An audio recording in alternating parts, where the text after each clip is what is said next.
Canto 1, Chapter 15. The Pandavas retire timely. Hearing Yudhishthir's speculative enquiries, Arjuna became grief-stricken, and in strong feelings of separation from Krishna, his heart dried up and he lost his luster. He was remembering the Lord very, very strongly and he just couldn't reply.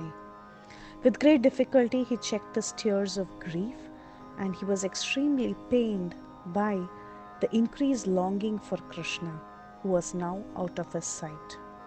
He was remembering Krishna's Sakyam, friendship, Maitrim, Sakya mixed with Dasya, and Sauhridam, Sakya with Vatsalya.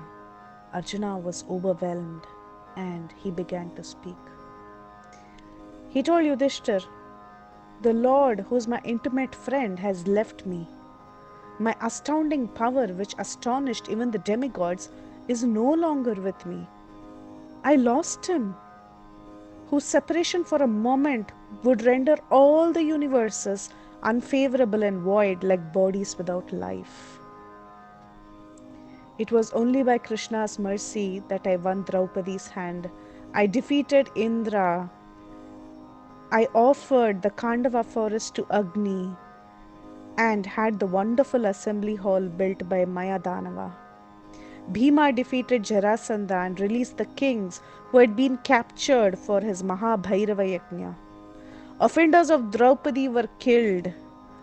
We were saved from the anger of Durvasa during our exile. I astonished Lord Shiva, Parvati and the demigods by my fighting. I received weapons, and in my present body, I was able to reach the heavenly planets and share Indra's throne. I killed the Nivata Kavacham demons. I crossed over the ocean of the Kaurava army and regained King Virata's cows. The duration of the life of the Kaurava army was withdrawn by me. The invincible weapons of great generals like Bhishma, Drona, Karna, Bhurishravas, Shalya, Jayadratha and Bahilika could not even touch the hair on my head. My enemies neglected to kill me when I descended from the chariot to get water for my thirsty horses. I remember Krishna so much. Everything was possible only by him. I remember his frank talks, his smiles, and his hearty addresses. He tolerated all my offenses and my intimate dealings just like a father or a close friend. In his absence, my heart has become void. I was defeated by infidel cowherd men while I was guarding his queens after he left. I am the same Arjuna with the same Gandiva bow and arrows. I have the same chariot and horses, but all this has become void in a moment of Krishna's absence. Everything now is like offering ghee to ashes, obtaining money by magic, or sowing seeds on a barren land. The Yadus, they were cursed by Brahmanas. They became intoxicated. They fought with sticks and killed each other. Now, all but 4 or 5 of them are alive. The rest of them are dead and gone. Arjuna then accepted everything as the ultimate will of the Lord. He said, "All this is due to the supreme will of the Lord." Just like how big aquatics swallow the small aquatics, the Lord engaged the stronger Yadus to kill the weaker. Amongst the Yadus were the Lord's eternal associates and some demigods who were in the Sattva Guna. Both were not burden for the earth, they were actually ornaments for the earth, just as a woman doesn't feel the burden of her ornaments. Therefore, the destruction of the Yadus was a means for returning the demigods to the Lord and the Lord's eternal associates to their respective destinations. Arjuna continued, "I am now attracted to Lord Govinda's instructions that relieve the burning heart in all circumstances of time and space." Having said this, Arjuna contemplated deeply on Lord Krishna's lotus feet. His mind became pacified and free from unsteadiness. Arjuna's remembrance of Vasudeva's lotus feet intensified his bhakti, and the contaminations in his thoughts subsided.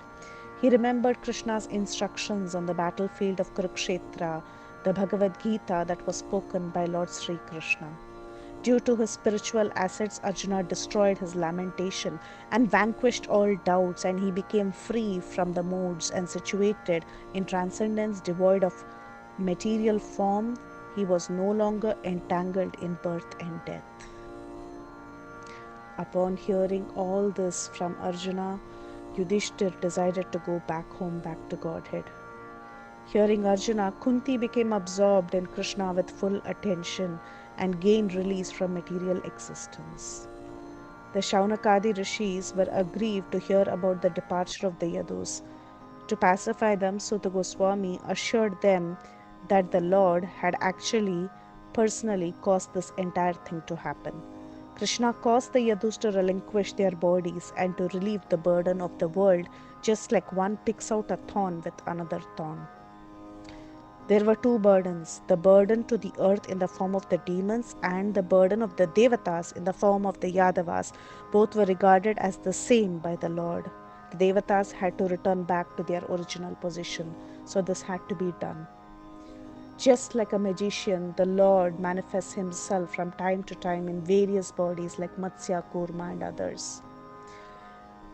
The day Lord Sri Krishna left this earth, Kali entered and fully manifested inauspicious conditions for those with poor intelligence. Yudhishthir could understand the influence of Kali, which was characterized by increasing avarice, falsehood, cheating, and violence everywhere. So he wisely prepared himself to leave home and dressed accordingly. He enthroned his grandson Parikshit, who was very well trained and very well qualified. He posted Vajra, the grandson of Krishna, at Mathura.